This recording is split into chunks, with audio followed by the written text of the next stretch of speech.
Hello, this is Arben with Wolfram U, and welcome to this video course, Computation with Structured Data. Our first lecture is about structuring data using associations. The goal of this video class is to introduce you to the Wolfram language function called association. This particular class will cover the topics of data organization and manipulation. So after this lecture, the idea is that you'll be able to understand how to manipulate lists, which are kind of a more general, basic, raw form of storing data in Wolfram language.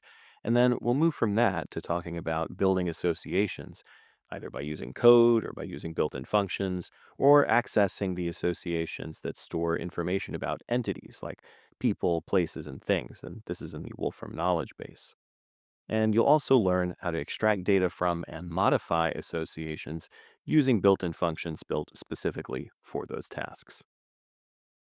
Before we get into the somewhat more complicated ideas of associations and datasets, let's do a quick review of lists and why their shortcomings, so to speak, might motivate the need to use associations or datasets for your particular use case. So in Wolfram language, lists are kind of the most general way you can think about a collection of expressions. Many functions create lists. For example, range. If you just provided a number, it'll provide the range 1, 2, 3, 4, 5 up to that number. And it will be presented as a list, which you know because it has curly braces here. That in Wolfram language means that it's a list. If you want to construct more complicated lists, an easy way to do that is with, say, table. So this will get us the 1000th prime through the 1005th prime. Now, suppose that you have data stored in a list. Here is some data on some students in a school. This data has the students' names, their ages, their grades, and their score on some test. A little bit of grade inflation here, maybe. So we've saved this to the symbol students. And if we wanted to get, say, the second and fifth rows of data, we could provide a list 2 and 5 into these double square brackets. So if you just type this yourself, it would look like this. And if you type 1 square bracket and 2 square brackets, you get exactly that. And then you can put, say, 2, 5, and that's exactly what we have here. If we evaluate this, we see that we get the second and the fifth rows from this data set. Let's say we want to group the students by grade level and then compute their mean test scores. Here's one way you can go about doing that. So first, we're going to save this to the symbol grouped, and we're going to gather the students by their third entry. If you go back to these data points here, you can see that the third entry in each row specifies their grade. So here, we're extracting their third entry, and then we're gathering up each data point by that third entry. Once we have that, we're going to go to all of the groups, that is, all of the grade levels, all of the students in each grade level, and then extract the fourth component from each of those, the fourth component here being the exam score. And then we're going to take the operation of mean, and we're going to map it across to each of the scores. Then we're going to make that into kind of a real number with a decimal point instead of an exact fraction. So here we see that the mean scores for the two grade levels at play here are 113.6 and 105.4. And just a quick note about that n, if you get rid of that, you get this result, which, it's nice to have an exact number, but maybe for grades, we probably want things in this decimal form. And unsurprisingly, I think, you could combine all of these ideas into one little line of code.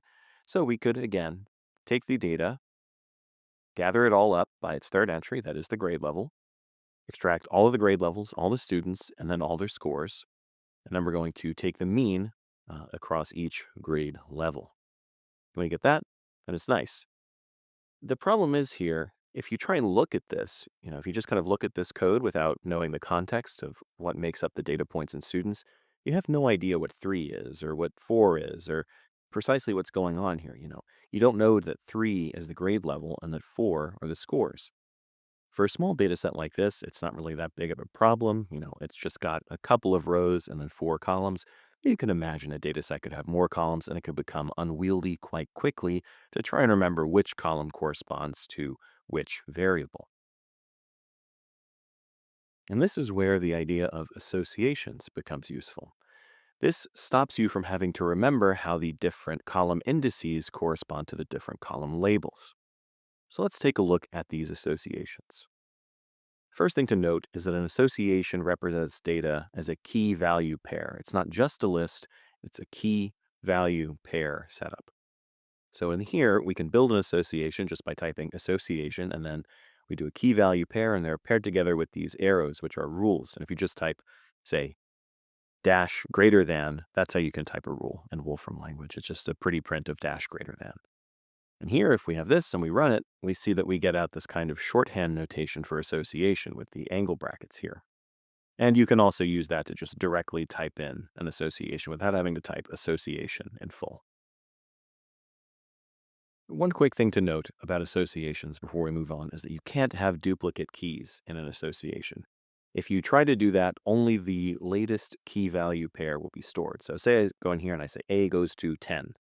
Notice that A goes to 4 here, A goes to 10 here, but we're not allowed to have duplicates, and it will automatically just replace the value here with the newest value. You can use this to your advantage, of course, but it's something to be aware of. Okay, so how do we get data from an association? With a list, we had to put in the double square brackets, and then we had to remember exactly which index corresponded to which column title or variable name. For an association, we don't have to do that. We can just put in single brackets and then put the key, and out comes the value. And you can see here, that's precisely the value associated with B. You can also access the parts of an association by their indices. Like here, we can extract the second part, which if we look again, that was B goes to 2. So the second part is 2. But generally speaking, the advantage of associations is that you can just use the name. If you'd like to see all of the keys in an association, you can use keys. And if you'd like to see all the values, you can use values. Associations turn out to be quite useful, and many built-in functions will create associations as their outputs. Imagine we have some function f, and we have some list of entries here, a, b, c, d. What we can do with association map is we can use this list as keys, and then apply f to each of the elements here to get the values corresponding to the keys. So this will create the association where a goes to f of a, b goes to f of b, and so on. So maybe you could imagine something like, maybe from a mathematical perspective, we could say map sine across the entries 0 to 2 pi in steps of, let's say, pi over 4. And so here we can kind of see the mapping that takes each key to its corresponding sine value. Kind of an arbitrary example, but kind of gets the point across. If you already know the keys and the values that you want to use, you can use association thread to combine the list of keys and the list of values into an association, just like this. Here are some built-in functions that produce associations as well. So say counts will take a list and it will count up the elements in that list and produce an association saying that the counts for A, well, that's 3, for B, it's 1, and for C, it's 2. And because this is an association, this does mean that you can do things like just pull out the A count or the C count, just like that, without having to remember that A is the first part and B is the second part and C is the third part. Counts by will also do the same thing, so you can provide a list and provide a test function, and it will produce an association of falses and trues according to how many elements failed the test and how many passed the test. Group by is another function which can be very useful, and this outputs an association as well. This will take some entries, and you can use a function that will be used to group them. So if we use first here, it's going to say, well, all those lists which have A as their first element are these, and the ones that have B as their first element, those are these, and so on. And again, because this is an association, you can say like B and extract that, or C and extract this, and see there's only one list that has a starting letter of C. And just one final one here, there are many more, but these are some useful ones that you might want to use, is position index. You can provide this a list, and it will tell you the positions at which a particular entry occurs. So A occurs at positions 1, 4, and 6, B at 2, 7, and 8, C 3 and 5. And so you could get the positions in a list of a particular element just by quickly doing something like this if you wanted to do that. You may be familiar with Wolfram Alpha. Wolfram Alpha uses a hand-curated knowledge base, and we have access to that here in the Wolfram front end. We call this our entity framework. It stores information about things like people, places, and things. It's very general. So here we could extract all of these states. The way we get this, by the way, is if you type control equals, you'll be able to type something in free form here. For example, say gold, and we can see that this is the gold element, and then we can get things like, say, its density. The way you do that again is by typing control and equals for natural language input.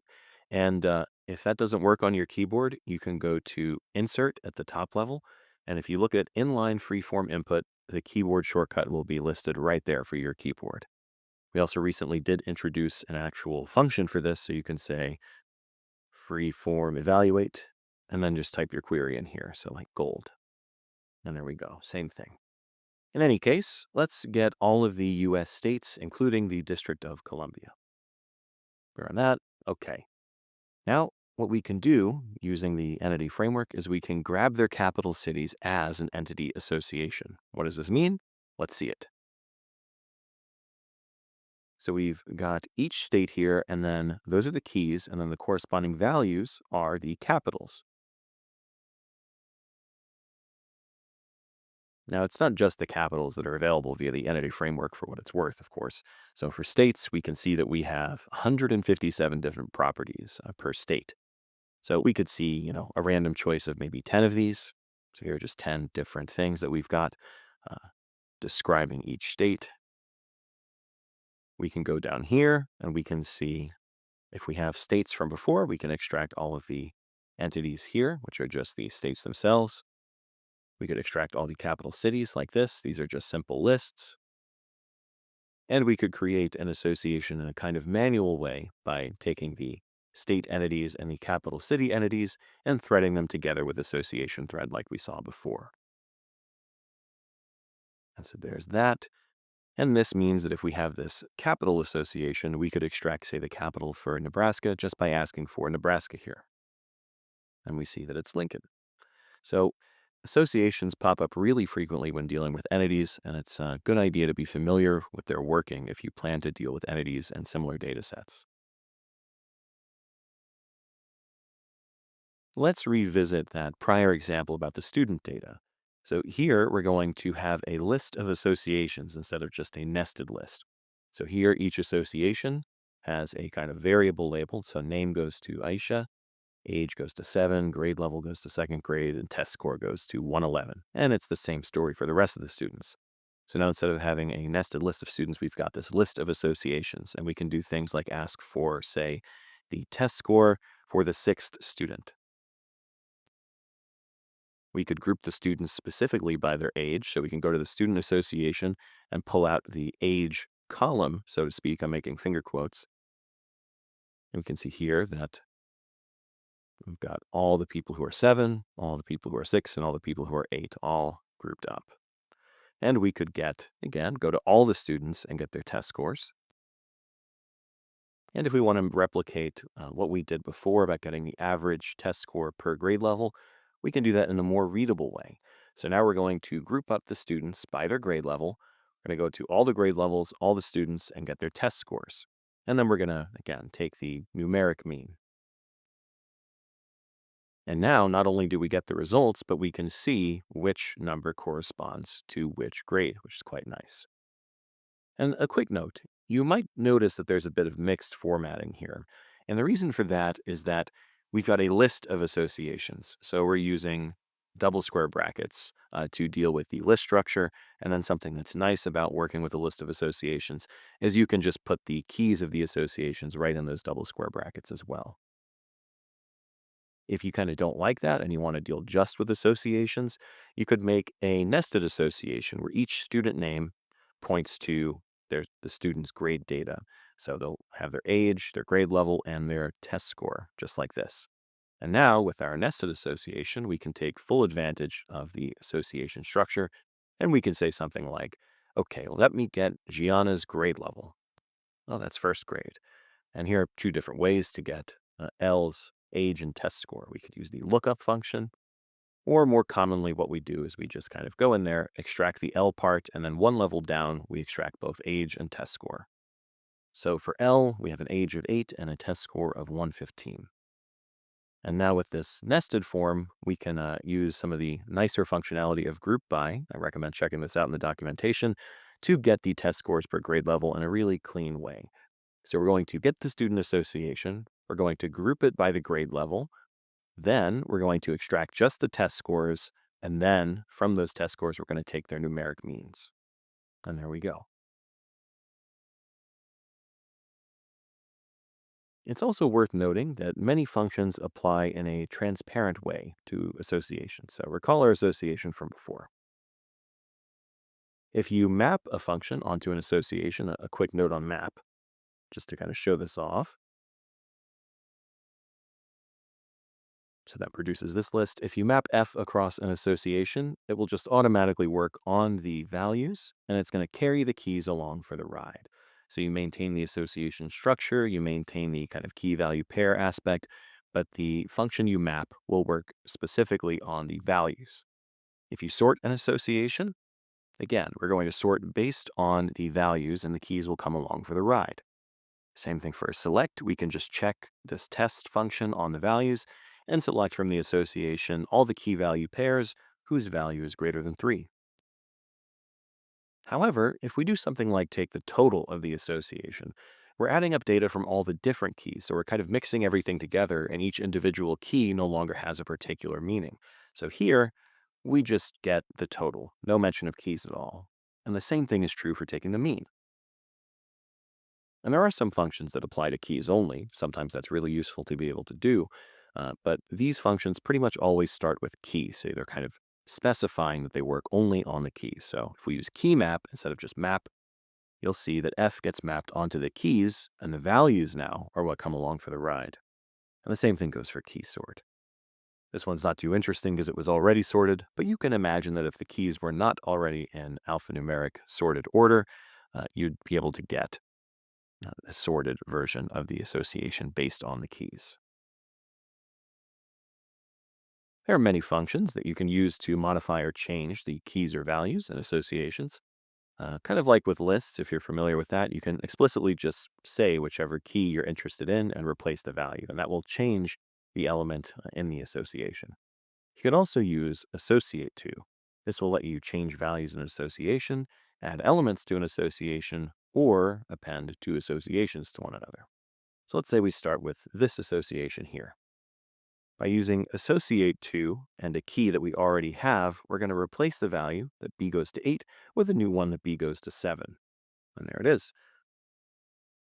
And we could add in a new one. Since there's no f key, we can just associate a new value that f goes to 1 to our association. And there it is.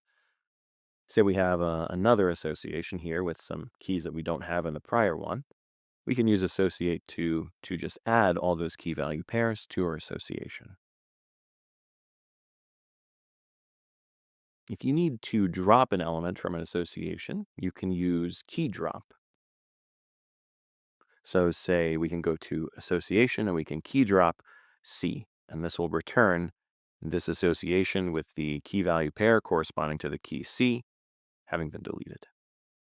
This is a non-destructive thing, so note that if I run association again, I get the old association back. If you do want to kind of destructively edit association, you can use key drop from. Generally in Wolfram language, things are non-destructive, and you have to use a specific function that will actually modify an existing symbol if you want to do that. And those tend to end with to or from. All right, and that brings us to the end of our discussion about associations. So we'll give a quick summary here. Before we learned about associations, we learned about kind of their precursors, in a sense, lists, which are the most basic construct for data storage in Wolfram language.